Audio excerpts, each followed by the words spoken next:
Today is June the 3rd, and I harvested the first third of the potatoes, which that's a lot of potatoes. That's just a third of them. I harvested all of the, first of all, look how big some of these are. That's a big old potato.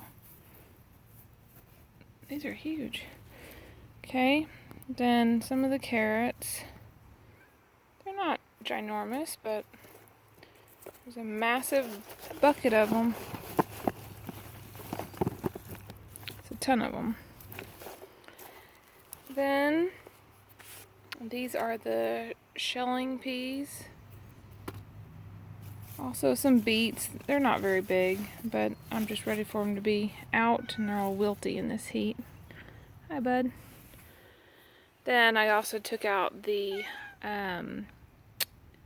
celery.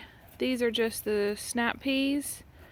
I also did the Brussels sprouts, which really didn't do anything like it was supposed to. These are so little. I mean, so little. And then I also got maybe like a third of the onions, pulled them out. So, quite a harvest today.